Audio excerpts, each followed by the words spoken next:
Okay, welcome. I'm Kenneth Train. This is Econ 1. I know many of you are here to try to decide whether to take this class. And so what we're going to do today is talk about why you might want to take it, what the requirements are. And then I think there's a lot of you that are still trying to get into the class. And so we're going to talk about enrollment issues and how you might have one last chance to get in. Our head GSI will be in charge of that. Okay, so I think the best motivation for taking this class is just to try to read the newspaper. It's astonishing the number of things that come up in the newspaper that without any economic training, you wouldn't know what in the world they're talking about. Just one of them just recently. The FTC is opening an antitrust investigation against Google. How many of you knew about this? Google's perhaps going to be accused of breaking the law having to do with monopoly control. How can that be? Everybody loves Google. So you should be asking yourself, what in the world is an antitrust investigation? What are antitrust laws? Antitrust laws shortly are laws that prevent the growth and exercise of monopoly power. So we're going to study in this class why it is that we need laws to protect us from the growth and exercise of monopoly power, what exactly those laws are, what they allow and what they don't allow, and how that's played out in a variety of situations. You probably remember Microsoft was also slapped with a large antitrust lawsuit. So it really seems like firms that become very successful, we as a country have a very skitsy position towards them. We start suing them. Why is that? We're going to study that. That's one of the main things that microeconomics has to say about the world. I don't know if any of you saw this, but the July jobs report, number of jobs that were created in July, which is the last month that we have data on, actually was higher than expected. How many of you saw this? No, very few people. It was lost among all the disaster reporting about the downgrade of our national mortgage rating, credit rating, and it happened at exactly the same time, and it just kind of slipped under the radar. But this might actually mean that we're slightly pulling out of this recession we've been in, this bad economic time. This time we've had since 2008 has been the worst since the Great Depression of the 30s. It's possible we're going to go into a second recession, a double dip. There are signs that indicate that might be happening, it might not. What we're going to study in this course is what causes job growth, what causes unemployment, and importantly, what can we do about it? What steps can the government take to try to stabilize our economy and help us grow out of the recessions that we sometimes end up in? You've probably seen practically all the presidential candidates have some plan or another on what we're supposed to do about the deficit and about jobs. Hopefully this course will help you to evaluate those and make your decisions on what you think, which candidates are making meaningful statements and which ones aren't. This is my favorite. This is the last one I'm going to talk about. China convicts an American as a trash smuggler. You know the trash that we throw away, we have to pay someone to come pick it up. We pay the utility, the trash utility pick it up, and then they have to pay someone to get rid of it, okay? This enterprising entrepreneur actually bought a boat, an enormous ship, and was paid he promised to get rid of trash, and he put it into the ship and hauled it over to China and just offloaded it into some harbor in China in hopes of not getting caught. Well, of course, that breaks Chinese law too. But what it shows is the incredible amount of money that's to be made in simply dealing with the trash that we create as an economy. Guess what was in the ship? It wasn't just any old trash. These were soiled baby diapers.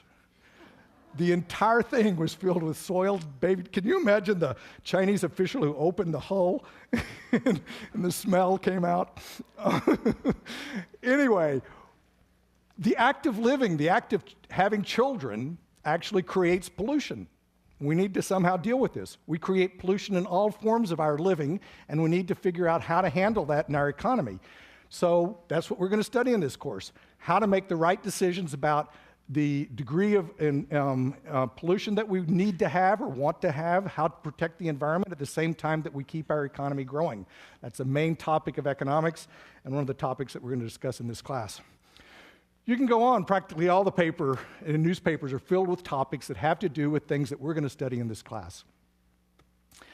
Okay, so back to the mundane issue of what actually is economics. This is the way our textbook defines it, and practically all textbooks define economics as a field. It's the study of how economies use scarce resources to produce valuable commodities and distribute them among people. It's a very broad definition, but it can be broken down into three parts: what goods are produced, what resources are used to produce them, and then who gets to consume those goods. Those are basically the issues that we're trying to decide how to do and how does it happen in an economic system. The key word in this definition is the word scarce. This is a central concept to the study of economics, and in some sense can be considered the defining characteristic of the study of economics. We start with the concept of their scarcity. There is a fixed number of people in the country who can work, a fixed number of hours that we have available to doing work. There's fixed resources that are available for us to produce goods and services. After we've produced those goods and services, there's some fixed amount of that that has to be distributed among people. And so there is less of everything than we would possibly want. There's not an infinite supply of everything. What that implies is that we as a society and we as individual people need to make choices. We have to choose how to use these scarce resources. If they're used in one way, they can't be used in another way. And so we need to make those choices meaningfully. We need to understand how to make them appropriately, okay? And understand the choices that are implicit with any economic system that we set up. What the making of choices among scarce resources implies is that there is no free lunch. Everything has an opportunity cost. For example, you come to this lecture, you didn't have to pay any money to come in, and so it seems like it's a free lecture. But you could have done something else with your time. You could have drunk a cappuccino with some of your friends. You could have studied for another class. You could go to another class. And so there was some alternative use of your time that you could have spent this time at, and instead you chose to come here and have this class. The opportunity cost of this class is the cost of the value of whatever else you would have done with your time otherwise. Everything has an opportunity cost, and in a sense, the explicit representation of opportunity cost and the full follow-through of the implications of that is the concept of economics. That's what we study. What this has led to is economics being called the dismal science. How many of y'all have heard that? Yes. I think Thomas Carlyle was the person who coined that phrase, but it's now caught on. Everyone refers to economics as the dismal science. Well, I hate to be considered a dismal scientist. But it's based in the idea that it's the study of a system that can't satisfy all needs. We have more people with more wants than are available to meet with our scarce resources. So it's a kind of a recognition of the dismalness that comes out of recognition of scarcity. I actually see the field in a much more, what would you say, happy light. Recognition of scarcity is simply recognition of the starting point. It's like an alcoholic who finally admits they're alcoholic. That's the road to recovery.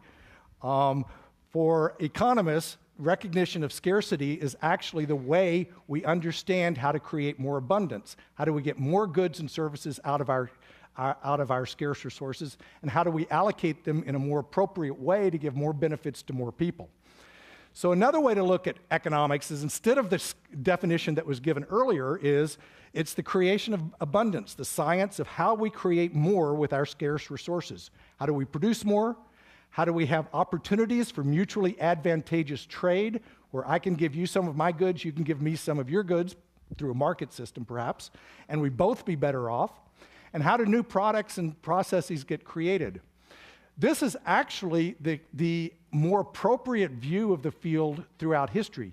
Our economic welfare has grown tremendously in the last 200-300 years. It's just phenomenal what we as a society have been able to accomplish.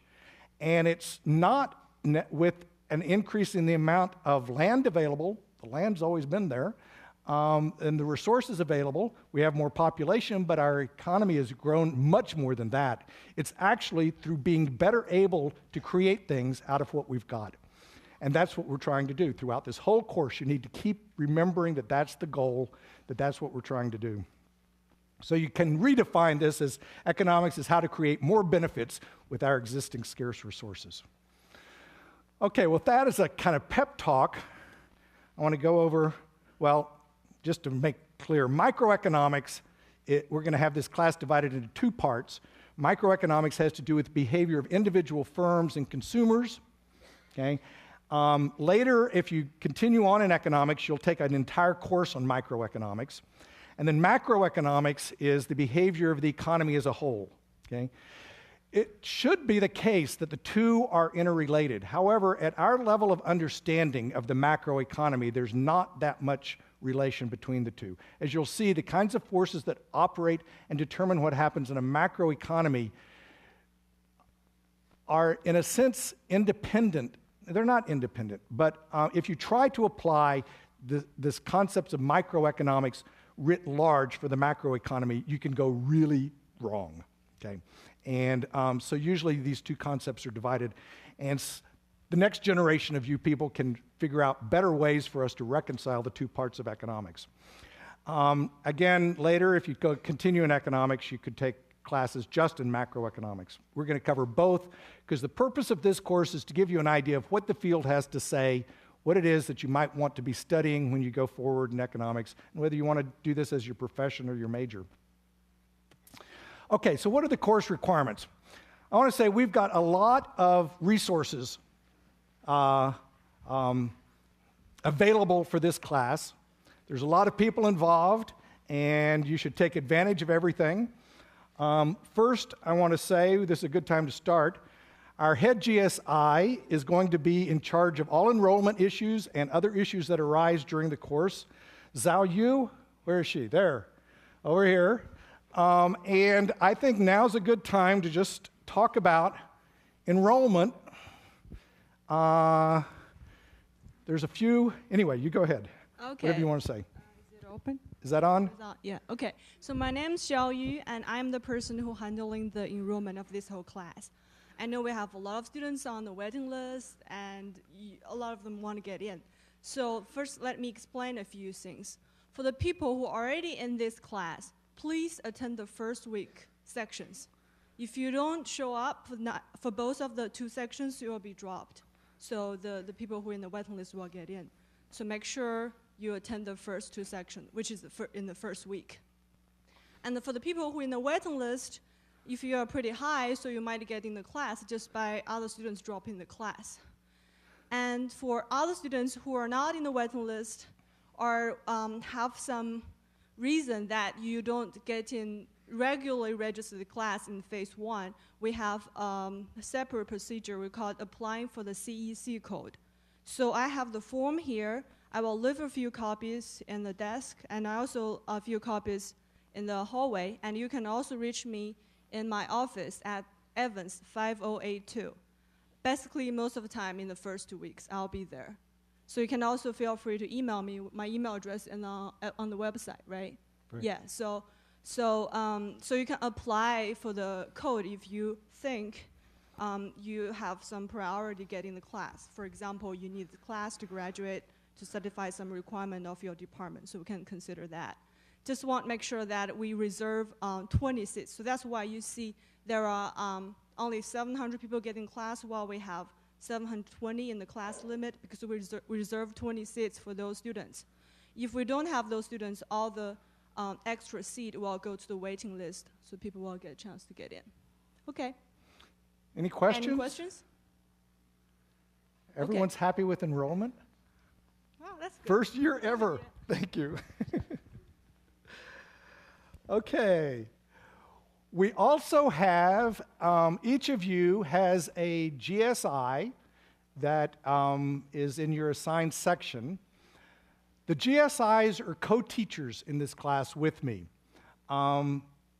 As you probably know by now, this class has 2 hours of lecture a week and 2 hours of section a week. And so fully half of the instruction will go on in sections. And your GSIs will be covering, handling those. I think you will find the sections to be very enjoyable and productive. I have given material for the GSIs to cover in each section so that every GSI will be covering that material. But then also the GSIs, I've encouraged them to bring their own material because I really do think economics is a very personal topic. It's a personal subject. You have your own views on things, and it's a way to organize your thinking. It's not a mandated right-wrong concept. And so the more the GSIs can do that in their sections and let you do it also, the better. So there's time in section for material that's beyond what I am requiring be covered there also.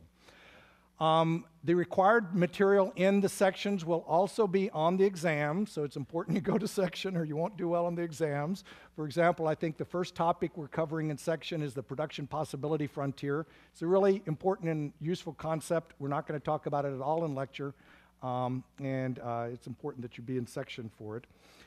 And in regard to that, I'm going to skip the rest of these for now and talk about grading. The grading is 5% for the 5 problem sets, 25% for the midterms, and 45% for the final exam. There's 2 midterms. Importantly, all grading will be by GSI. Okay, so each GSI will grade his or her own students, develop his or her own curve, and assign the grades. It'll all be under my supervision. I'm responsible for the grades. But it will be separate by GSI. So I'm doing this for a couple of reasons. Well, before I get into that, so you can kind of see the sense.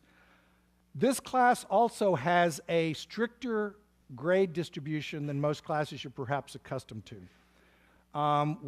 Each GSI will give 25% of their students A's of some kind, 35% B's of some kind, and the remainder C's and below. So the median grade is a low B, essentially, in this class. The reason we do this is a departmental regulation. It's not a regulation because faculty are individually responsible for grades, but it's a recommendation by the department to have this kind of distribution because this class is used to determine who gets into the major, who gets into Haas, and things like that. If everyone made an A and B, then you wouldn't be able to distinguish who should get into the major and stuff. So this is the reason for it, and you should maybe consider this when you're trying to decide whether to take the class. You should also recognize that C is not a bad grade. Everyone thinks you should make high grades is better. A C, the most important thing in college is to figure out what you want to do with your life, at least as far as you can in 4 years. And if you make a C in a class, sometimes that means, well, that's not the route for me. Go somewhere else. Do something else. So it's useful information. You shouldn't see it as a failure. You should see it as a gaining of information about who you are and what you're interested in and what you're good at. So nevertheless, this will be the grade distribution. Now, each GSI then will have their students and will essentially figure out by adding up all the points, what's the top 25%, and give them A's, B's, etc. What this means is that each of you will be graded and in a curve only with other students who are being taught by the same GSI. That's the main reason for this. When I first started teaching this class, I had one grade distribution for the whole class. And then what would happen is some GSIs teach differently than others. Some of them cover different material than others. And the students felt that if they didn't do well, it was their GSI's fault because the GSI wasn't teaching well. This way, everyone within one GSI's teaching mechanism is getting graded equivalently. Okay? So it's much better in that regard. Okay, any issues or questions about the grading? I know I always get questions later because it feels confusing, but it's actually not. Each GSI, it's as if they have their own class. Yeah.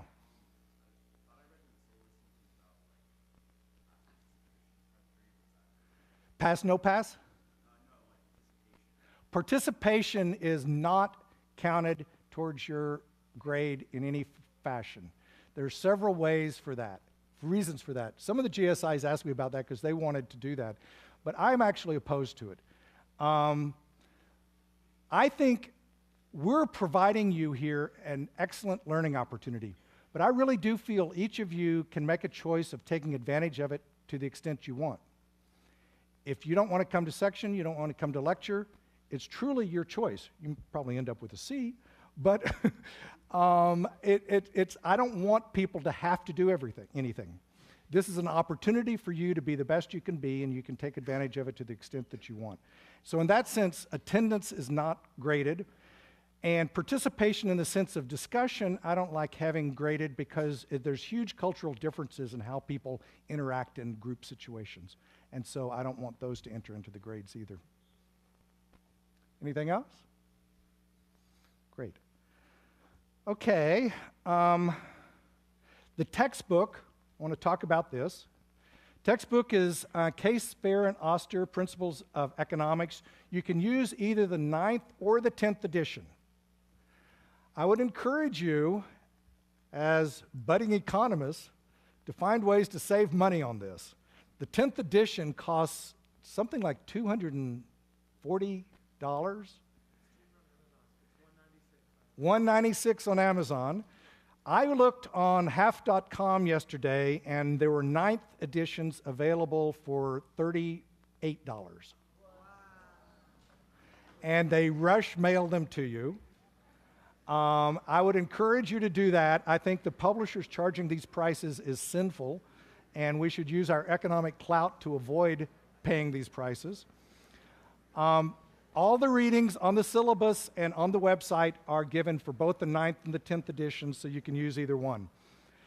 Also, the bookstore has told me that you can rent the book instead of buy it for half price. It's a little less than half price. I give details on the website, and the bookstore has information about it. So you buy it, you can mark in it, you can do whatever you want to, then you return it at the end of the semester, and it's half price. So but that's still $115 or something like that. So it's expensive. And what was the? It's called Slugbooks. It's an online textbook company that helps you compare prices on textbooks so it finds you